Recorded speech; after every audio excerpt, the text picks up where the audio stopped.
chaguchu lum ko kamal we ko kamal telonga chagucho jel garamam telkunga telpiu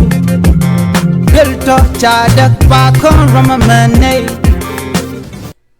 biya kamal ka Noor Online TV ka jan gwasame biya lerma biya jaling ler banling jan gwasame ler michro la rewi ka gambela tianka war an rajadan banling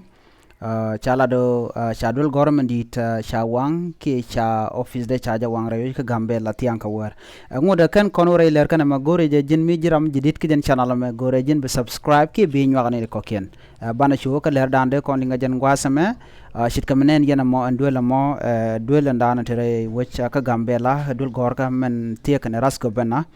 bana shuling ka pelpin chala do shadul gora men dire wangre wech ka gambela ane tikeshka cha ngesh mi ran chweda mo ke wang ne jen ka karapa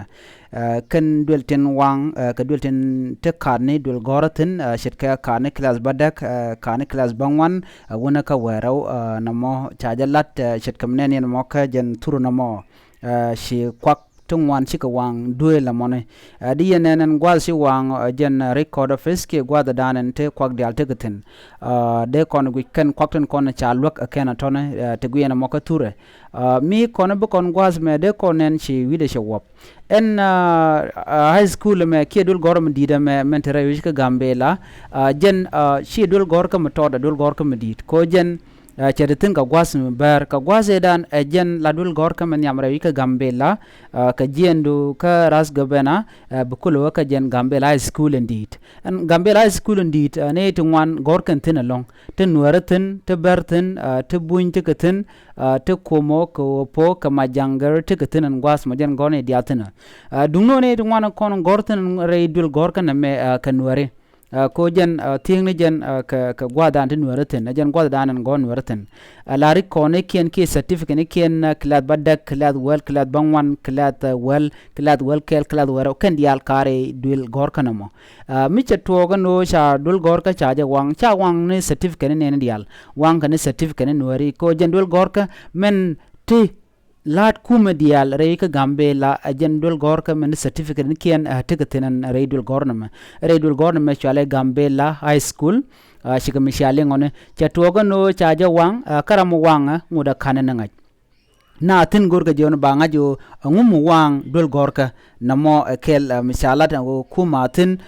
gorjo beje investigate ke beje gor and wobdana wang dul gorka en reidul gorka ba take net latin shet kanede konten gangaje cheta bang gangaje dul gorka gangaje ko teramede bin gwara dien amede bere dul gorka misharan dul gorka anyok boko werbo kaneden konten gang bola kanede tin sikenanin ko ganga kwagdul gorka ba ko shina me chede tok duno michi toga chagujo shari ko cha tin konten cha wangre jamo kitin cha wangre jamo cha lungna titoro long chimgu yen mo en pek titine gan dial kan te ka kar kaif ki gwada danan la shu nen dial ka gwar ka pinten dong der ne to bo en dul gor ka mo wang jo mo ba tangwas ni de laro ene de kontin latke auditor ki ene de kontin latke dung yoni kan wargane yuni bo la ken te ngwazin to ton ba de ne to bo de rander te ka shap de no mo de yar ko de re nyang nor de re ka yatin na me kel mi chiro lad re wi ka gambe la ke jan gwaz men go chadul gorka men gorga diatin to report kan ken dial te gatin to original kan ken ba te gatin chaja wang ke chadul mo chaja wang ajen office ke jen dul andana to kan dial gatin kala dana chalat keje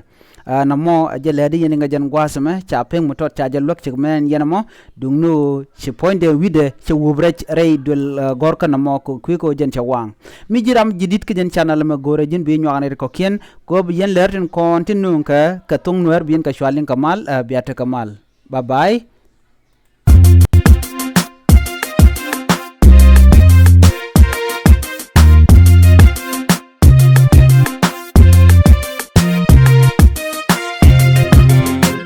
chaguchu lum ko kamal we ko kamal telonga chagucho jel garamam telkunga telpiu belto chadak pa kon ramamane